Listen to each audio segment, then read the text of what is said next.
All right. Good morning. Thank you for coming back for the second round of this month's Pro Huddle. I don't anticipate that it's going to take as long as the first one because it's very similar in the concept, but I am going to walk y'all through more of a comparison of existing versus new to make sure that y'all have a better understanding of how the look of the IFB is different. So just to jump into it, just going to be me talking, and we're just going to cover the IFB information. One thing I do want to point out, though, is following the RFP presentation, I had a little bit more discussion about the pre-planning guide and what we think we're going to do as opposed to having multiple different pre-planning guides for different types of solicitations. It's all the same concept of thought process. So we will be making an adjustment. So what was presented as RFP pre-planning, we're just going to make it a solicitation pre-planning guide. And in that, we will make some adjustments to note, okay, if it's an RFP, here's what you need to, here's a specific piece you need to understand. And that's like the QSC, right? Like you're going to have QSC in an RFP, but not the others.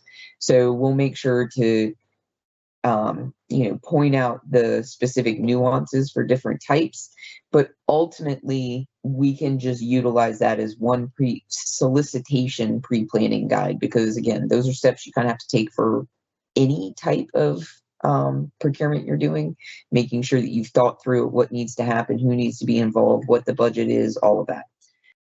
So I wanted to make that note to you.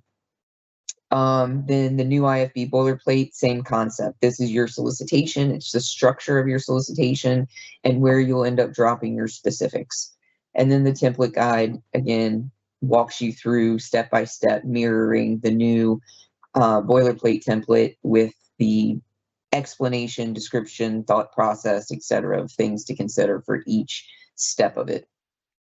So let me stop sharing this. Bear with me. So I'm going to be using a different screen today, so I have to shift some stuff around. Great. That's there. Share this screen. Okay. Sharonda, can you confirm that you see my split screen? Or can somebody, Amelia or Sharonda? Yeah, yes. You're good. You're good. Okay. All right.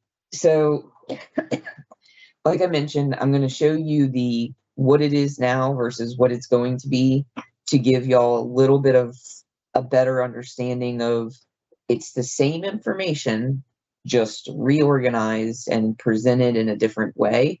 But this will at least give you an idea of, okay, this existed here, but this is now where it's going to exist. So I will be scrolling a little bit back and forth. Bear with me. I just want to make sure that y'all see what it is I'm trying to, explain. So on the left side, you have the existing one. On the right side, you have the new one. You'll see that the notice, like this information, notice to bidders and everything, is in instructions. We start the new one with just the cover page and go straight into the notice of invitation for bids. This is similar to what you see in the new RFP boilerplate, because again, we're trying to bring the very particular important information up to the front in a very straightforward, consolidated manner. What I want to note is you'll see right here on the bid cover sheet where we had these tables and everything. In section A is where we say section A,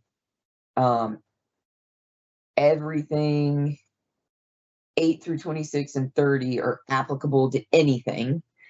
And then these other ones that are noted on this front part, 1 through 7 and 27, 28, 29, are basically customizable, right? Those are the spots where it's specific to the solicitation. Therefore, For instance, bid guarantee, that may not be required for one, but it may be required for another, and then the choice of method of award and stuff like that. So I just want to point out that that information, the customizable information, is what we have shifted into this, in addition to some other stuff. But, we're covering the conference, we're covering the local business, the services, we're covering method of award. Again, I'll explain a little bit relative to this. But we're taking all of that out. There is no more section A. We're taking the customizable stuff and putting it to the forefront. And then the rest of section A, which is instructions that are going to be applicable across the board, are at the back end. I'll show you that, but they're at the back end of the new boilerplate because it just has to be there. It's going to be in there. That's part of the bones. And you leave it at that. Sorry, hang on a second. All right. So before I move on, I want to show you something and explain something that is different with the IFB compared to the RFP. One of the things we really wanted to do was get unnecessary fluff out of the boilerplate itself so that there's not confusion, right? There's not a misunderstanding of, oh, I should have chosen one of those as opposed to, I should have chosen one of those and the rest of them shouldn't have been applicable, as opposed to, just leaving it all in there and then things being really confusing. An issue we have with the IFB is that there are so many pieces that need to remain an option, but we're not comfortable just completely taking it out of the boilerplate out of a concern that it would be missed information. There's so much, and I'll show you when we get to the special terms and conditions, but the method of award is an example, right? Like, we have very particular choices. We could take this, we could put it in the guide. I would love to put it in the guide. But when we take something like this and all the special terms and conditions and try to put it in the guide, ultimately it's like, well, then why don't we just create a whole separate document that's a bank of things to choose from? Frankly, if we had an e-procurement system, this would make it so much easier, but we don't. So now I'm having to figure this out by, do I leave it in the Word document as the boilerplate, or do I create a third document that would be a bank of information? For the sake of making sure stuff isn't missed, we've decided to leave some of this stuff in the IFB boilerplate, but clearly identify what you need to consider as an either or choosing an option and removing the rest. The guide stipulates, again, as you walk through it, like for method of award, you choose one. Whichever one you choose, leave it, take the rest out. Don't even make it confusing. Just have the one that matters. That's kind of one of the reasons why we got rid of this table and the checkbox of whatever's checked is applicable. It's like, no, whatever's applicable should just remain in it, and whatever's not should be completely removed. Because the number of times that I've dealt with even people in the departments using contracts or the vendors on an IFB saying, something's going wrong, whatever, and they say, no, it's right here. See, it's in the contract. And I have to say, yeah, see on this page that's 10 pages in front of it where that box isn't checked, so it's not applicable. It's like, just remove the confusion. It doesn't make sense. So this isn't perfect. We did the best we could to weed it out. But again, for the sake of being more cautious on too much being omitted, we are going to leave a lot of information in here as choices with clear direction of y'all removing it if it's not applicable. So I guess that was like a long version of getting to that. But anyhow, so I just wanted to show you this customizable stuff is moved up at the front in the notice. Again, the contact information and all of that. One other note is when we were going through this, we were trying to pay attention to terminology of things, and we realized what was being called a bid guarantee before, technically in the regs, is bid security. So there are a couple of things throughout the IFB and RFP boilerplates that we identified as, oh, we need to update this because technically in actual terms in the regs, it wasn't matching. So just FYI. All right, so if we keep going, there will be a table of contents.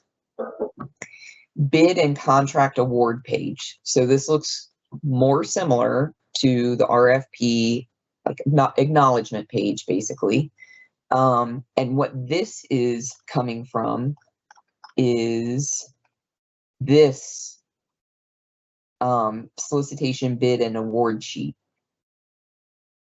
The existing one had a whole lot of duplicative information that was found elsewhere, and so we wanted to simplify it and make sure only the stuff that was necessary to see on that signature page was there. So it's way more straightforward. It gives the order of precedence on the documents, but we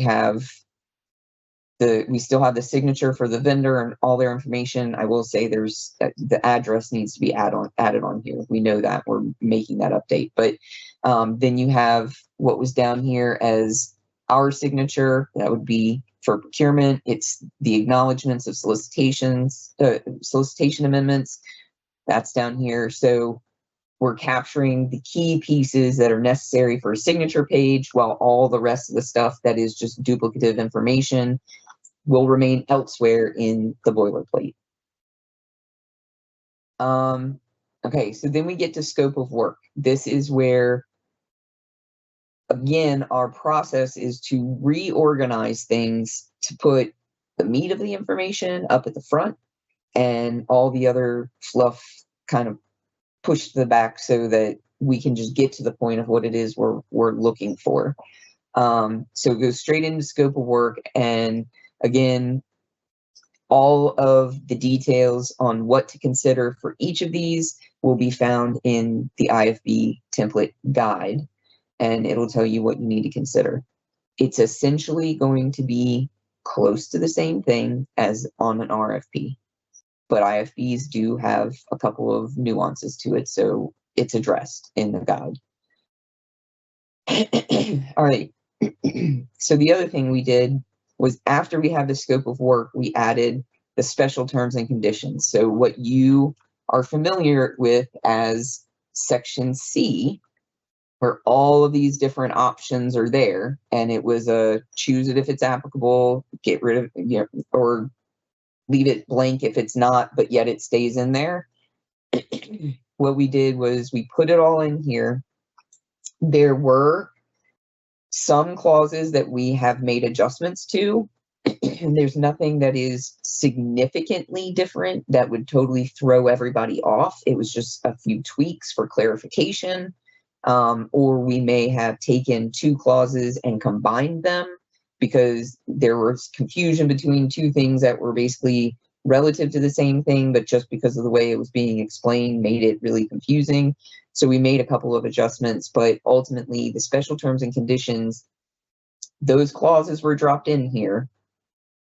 And this is what I was referring to as, we left it in here because we don't want y'all to miss anything.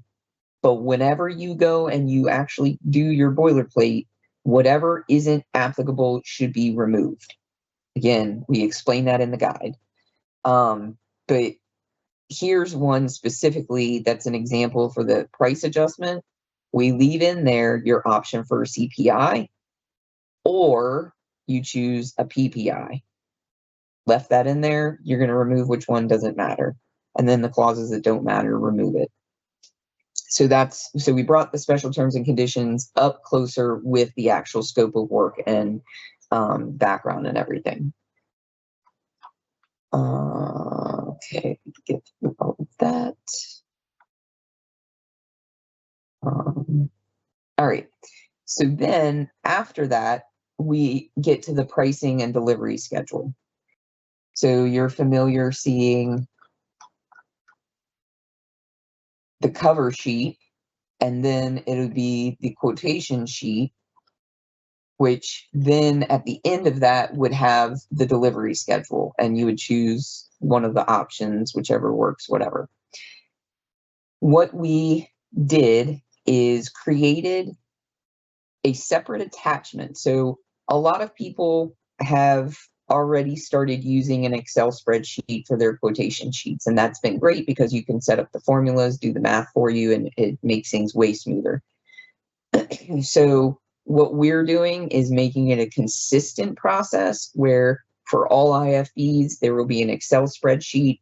It is formatted a certain way. It will look a certain way, and everybody will have to use it because that will then become an attachment B1 as the quotation sheet and B2 as delivery schedule if a delivery schedule is necessary. So what that looks like is this is the Excel file.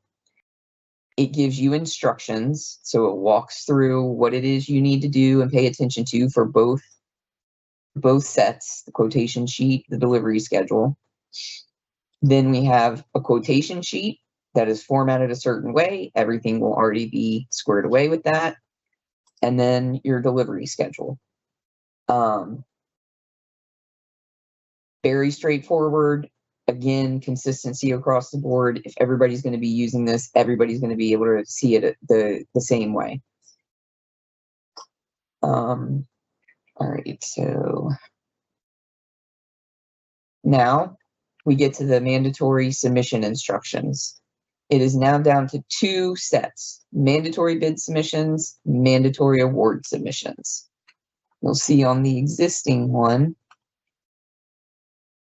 right here, we have bid submissions, award submissions, and optional submissions. We've decided to say nothing's optional. If you want it, get it. If you don't put it in there. And if you want it at the front end, at the time of bid submission, then that's where you put it. If you don't care about it until award submission, fine, then that's where you put it. But don't be like, well, we're eventually going to ask for this, so you can either give it to us at the front or we'll ask for it at the back. Nope, just make your decision, put it in that one, and leave it be. So again, this is more information that not all of this is expected to be applicable to your solicitation. But for the sake of not including it and potentially missing the opportunity for some things that are typical as expected submission documents, we left it in here. Again, the guide will tell you this is what you need to consider. If you don't need it, take it out. If there's something else that is specific to your solicitation, like certain certifications or whatever, then put it in there. Again, still customizable. Okay. So then we get to additional instructions and conditions for bidders. This is the rest of section A that I had mentioned. Remember, there was the customizable stuff, and then there was the stuff that is applicable regardless, you don't get to change it. Well, here's the stuff that's applicable regardless, you don't get to change it. It lists it out. Again, we've made some changes to some of these. We've consolidated some of these. We also, the way it was previously presented in the current one was alphabetical order. Like after we got through the customized stuff, it was all in alphabetical order. Not sure why. So we instead made it in order of what needs to be considered through the flow of the process.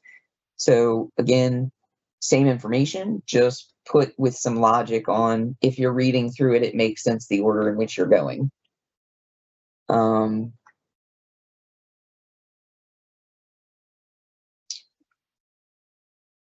right. All right, and then you have attachment A, which just like the RFP, attachment A is always going to be your general terms and conditions. The way you see what you see right now, this is actually the new version, but it's not a final version. That's why, again, we can't release this to y'all until we get the final version. But this is what it's going to look like. It's an attachment now. It's not necessarily embedded into the scope and all of that in the meat of the stuff. But that's where you'll have your general terms and conditions across all contracts. Attachment A will be those.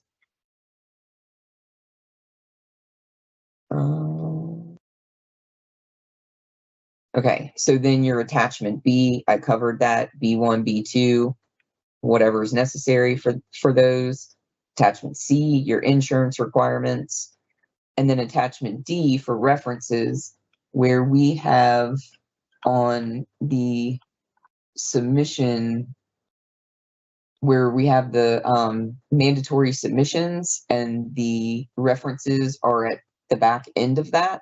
We've just taken that and made it a separate attachment and said, no matter what, you have to give us 3 references. Here's the attachment, fill it out. So it's very clear, yes, this is another document that has to be included with your submission. And then the web links, this is going to get cleaned up similar to the RFP, where we'll have one web link that covers all the documents in one place, and then we'll just have a listing of the documents that it will include on this page. It won't be individual links like it's showing right now, but something, and this list of authorized dealers is not applicable to everything. It's based upon, where was it? I think we put it into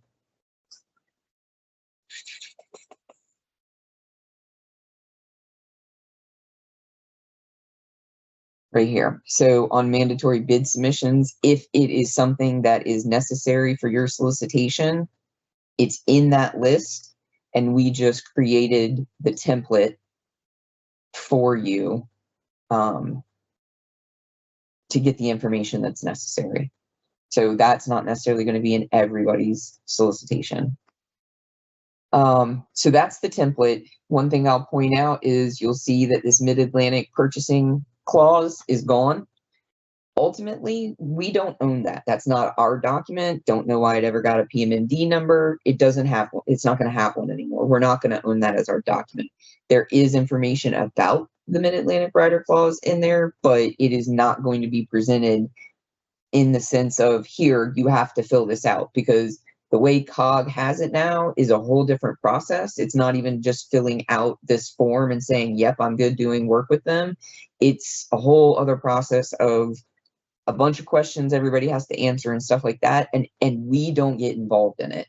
So we can have the language in our contract. We can have a reference to the Mid-Atlantic rider clause, the new one, but we're not owning any part of it. So that's why you're not going to see any document or page that's specific to that. But yeah, so that covers everything. So section D, specification scope of work on the existing one, that was what was moved up to the top. Again, trying to bring stuff to the forefront. Yeah, so that's the template. Let me show you the template guide. And actually, let me stop sharing my screen and shift this stuff around again. Just bear with me.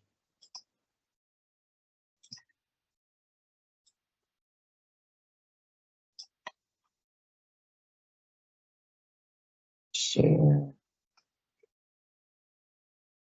All right, so you should be seeing my template guide now. And this goes back, ooh, Amelia, we need to update that.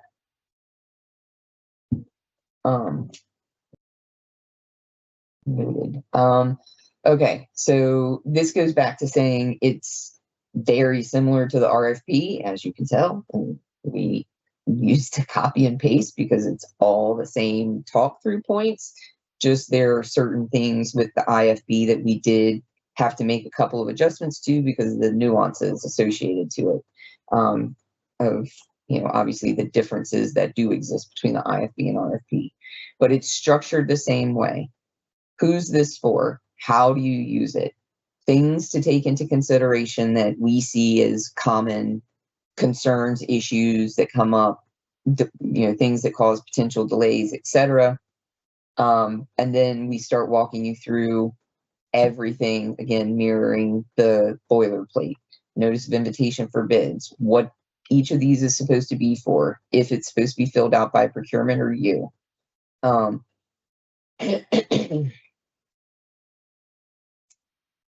Bid and contract award page. Hold on just a second.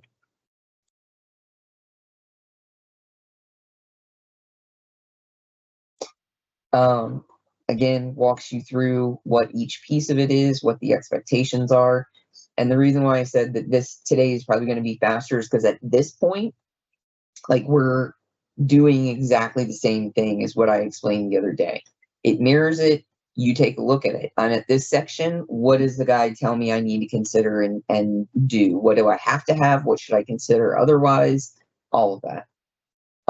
So there's no point in like getting into the nitty-gritty details. Y'all will see this. Y'all can read through it. Pointing out all the things that y'all have to consider. So it goes through the whole IFB order. And then, additional consideration. Well, that's for that section. Hold on. Here you go. Special terms and conditions. It gets into all of that, all the different ones that are available, and what you need to consider for it. Pricing and delivery schedule, again, explains to you the details for those.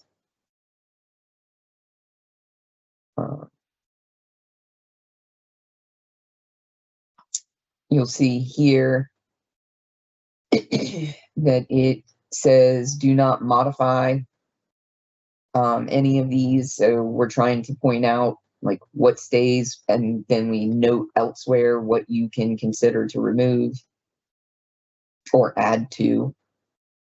Touches on your attachments, and that's it. So as a general summary, the pre-planning guide will now be little tweaked to a general pre-planning solicitation pre-planning guide, and we'll make sure to cover specific nuances for each of the different types if necessary. The IFB template, I walked through it. I tried to give you an idea of where the things are, of what you're familiar with now to the new one. And then the guide is similar to the RFP. It walks you through step by step. So that, let me pull this back up.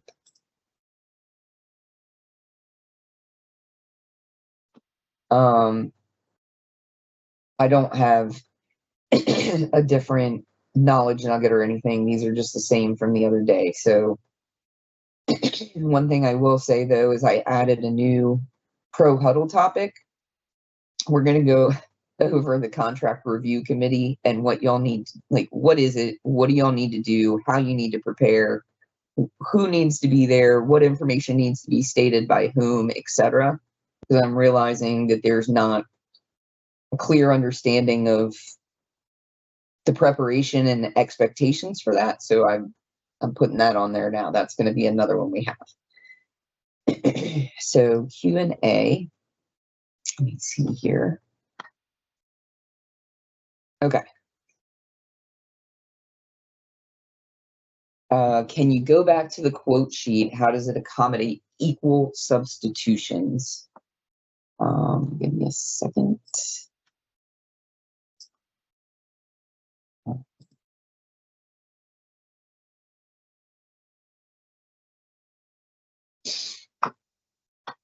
So right now, it doesn't necessarily have anything that stipulates that, but it doesn't mean we can't add it and make an adjustment to it. So So it's not like there's a column for it or anything. There's still a manufacturer or brand or whatever, but I would look at that and we can work through it. We can talk about it. Yeah. Rhonda, you just came off of mute. Were you going to say something? Oh, never mind. Hold on just a second.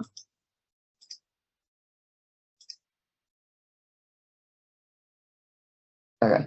Yeah, so we can work through that with you if there need to be some adjustments, but that's just the general structure of the quotation sheet template. We know that there are going to be some adjustments to everyone, but we were just setting something in place with a policy set in place, basically, that everyone's going to use these. They're all going to look the same, with the ability to still customize based off the specific solicitation needs.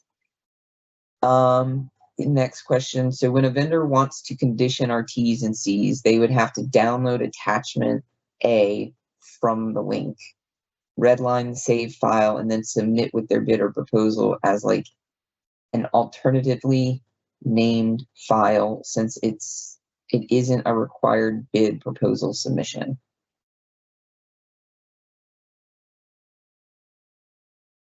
I don't care how they do it. If they want to condition our terms and conditions, it's okay. I mean, they kind of do it all over the place right now, whether it be they just take a copy of what we have and literally redline it on there, or if they want to submit a separate document that notes, I want this changed or whatever. So I guess I'm not sure what the question is in regards to how it would affect our process.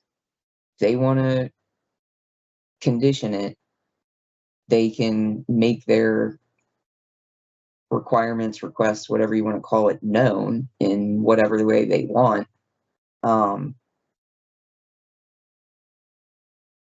Unless there's something I'm missing and I'm just not thinking of it right now. And then if we already have a spreadsheet we use for quotes that is all tricked out with formulas, formatting, pop-outs, and whatnot, can we use our spreadsheet instead? So here's my thought on that. And I go back to, if we had an e-procurement system, then it would make everybody's lives way more easier, because then we're all forced into, it will be the same across the board. And everybody will use the same concept of things. So will I shut people down if they use their own quotation sheet? Not necessarily, but I think I would want to ask, what's the difference and why, as opposed to just doing something? Because again, we're trying to make things simple and then make it so that everybody who's looking at any of Montgomery County stuff is familiar with what it is they're looking at. So if we keep doing this, because some of the departments right now, we have a boilerplate, and then some departments just flat out don't even use our boilerplate. Nothing. It looks totally different, and everybody's like, what is this? I don't even understand this. So until we have an e-procurement system, I can't really force everybody's hand on anything.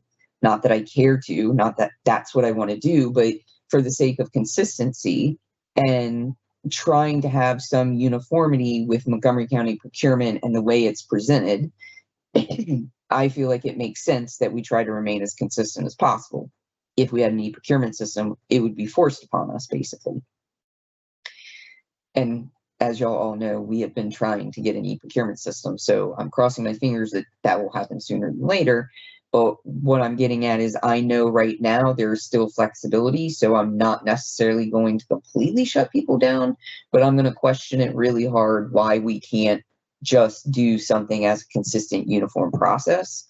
And if that means that something you may have in your spreadsheet is something we could potentially incorporate into ours so that it's a template that is beneficial to everyone with those extra tweaks, then great, we can do that.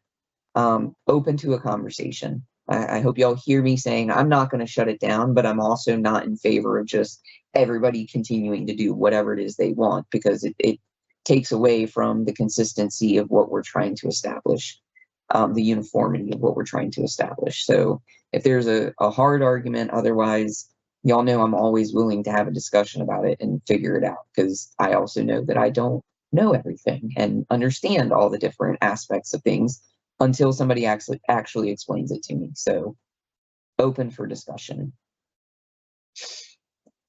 So that's all the questions. Again, I hope this makes sense to everyone. I hope it looks like it's going to be helpful to everyone. I hope that everyone sees the point of getting fluff that's not applicable to the document out, but also understands the particular detail that needs to be taken into account when you're going to be building your solicitations, that if you remove something and then 3 years later you try to regurgitate that solicitation and something doesn't exist anymore, like you don't see what all the options were, that you really reevaluate and take into consideration what you're doing and if something needs to be added back in or whatever. You know, there's pluses and minuses to a lot of the different stuff we're doing. Yeah, that's all I've got. Thank y'all for participating. I will get both of these presentations and both recordings up on our intranet site today, so that anybody can reference it. I know that there's been, like, I know y'all are taking some of this stuff back to your management and stuff like that to let them know like what the status is. So I'll make sure I get that to y'all today so you have access to it if necessary. But otherwise, thank you. That's it for today.